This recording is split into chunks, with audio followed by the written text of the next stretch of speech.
ചപ്പാത്തി കേരളത്തിലെത്തി 100 വർഷം പിന്നിടുമ്പോൾ പറയാൻ ഒരുപാട് കഥകളുണ്ട്. ജീവിത വിജയം നേടിയ ഒത്തിരി കഥകൾ. ചപ്പാത്തിക്ക് ഉപ്പുരസമാണെങ്കിലും ആ കഥകൾ കേൾക്കാൻ മധുരമുള്ളതാണ്.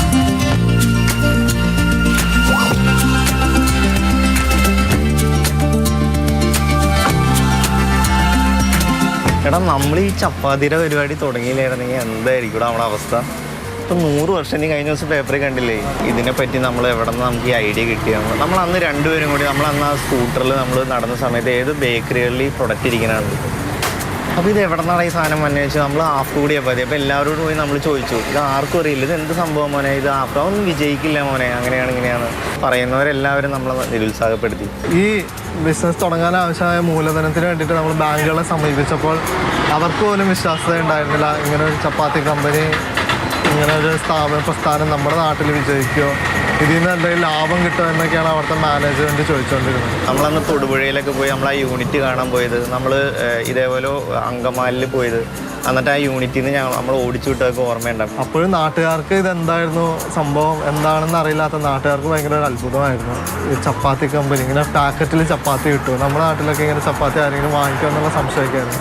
പക്ഷെ കാലക്രമേണ നാട്ടുകാരുടെ ആ സംശയങ്ങളൊക്കെ മാറി. നമ്മളിപ്പോൾ തുടങ്ങിയ സമയത്ത് ഈ പാക്കറ്റും കൊണ്ടൊക്കെ പോയി നമ്മൾ കടകളിലെ കസ്റ്റമറോട് പറഞ്ഞ് അത് അവരെ സംസാരിപ്പിച്ച് അത് ക്ലാരിറ്റി കൊടുത്ത് എടുക്കുക എന്ന് പറഞ്ഞാൽ തന്നെ നമുക്ക് വലിയൊരു ടാസ്ക് ആയിരുന്നു. പക്ഷെ ഇപ്പോൾ തന്നെ പുതിയ യൂണിറ്റുകാർക്കൊന്നും അതിനൊരു പ്രശ്നമില്ല. അപ്പോൾ നമ്മൾ അന്ന് തോന്നിയ ആശയം നമ്മൾ അന്ന് തന്നെ നടപ്പാക്കിയതുകൊണ്ട് നമ്മളിപ്പോൾ ഇന്ന് ഈ കാണുന്ന രീതിയിൽ എത്തി.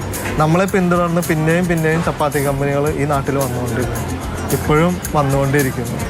ചപ്പാത്തി ഇപ്പോൾ മലയാളികളുടെ ഒരു പ്രധാനപ്പെട്ട ഭക്ഷണമായി മാറിക്കഴിഞ്ഞു. നമ്മളെ സപ്പോർട്ട് ചെയ്ത് നമ്മുടെ വീട്ടുകാർ, അത് പറഞ്ഞറിയിക്കാൻ പറ്റില്ലടാ. അതിന് അവർ അമ്മ അന്ന് നമ്മൾ ജോലി കളഞ്ഞ് നടന്ന സമയത്ത് ഇതിനു വേണ്ടി നടക്കുമ്പോൾ അമ്മയ്ക്ക് എന്തൊരു ടെൻഷനായിരുന്നു. ലോണൊക്കെ എടുത്തിട്ട് വേണമായിരുന്നു, ഞങ്ങളുടെ കയ്യിലൊന്നും ഉണ്ടായില്ല. അപ്പോൾ ഞങ്ങൾക്ക് പേടിയായിരുന്നു, ഞങ്ങളുടെ വീട് നഷ്ടപ്പെടും, അങ്ങനെയൊക്കെയുള്ള ഇതായിരുന്നു. അതുകൊണ്ടാണ് ഞങ്ങൾ സമ്മതിക്കാതിരുന്നത്. ഇപ്പോൾ കുഴപ്പമില്ല, ഇപ്പോൾ സന്തോഷമായിട്ട് ഹാപ്പിയായിട്ട് പോകുന്നു.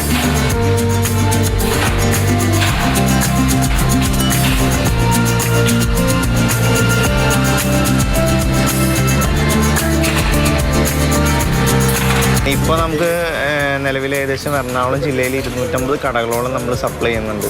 നമ്മുടെ കമ്പനി തുടങ്ങിയ കാലം തൊട്ടുള്ള എല്ലാ സ്റ്റാഫുകളും ഇപ്പോഴും തന്നെയുണ്ട്. അപ്പോൾ അവരോടൊക്കെ എടുത്ത് പറയാത്ത അത്രയും നന്ദിയുണ്ട്. ഞാൻ 7 വർഷമായി ഇവിടെ ജോലിക്ക് വരുന്നു. ഒരു കുടുംബമായിട്ട് തന്നെയാണ് ഞങ്ങൾ പോകുന്നത്. എല്ലാവരും ഹാപ്പിയാണ്.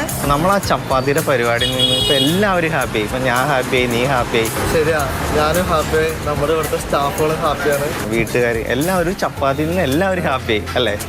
മലയാള മണ്ണിലെ സമര പോരാട്ടങ്ങൾക്ക് വീര്യം പകരാനാണ് ചപ്പാത്തി എത്തിയതെങ്കിലും ധനേഷിനെയും മിഥുനെയും പോലെയുള്ള എത്രയെത്ര കുടുംബങ്ങൾക്കാണ് ചപ്പാത്തി ഉപജീവനമായത്.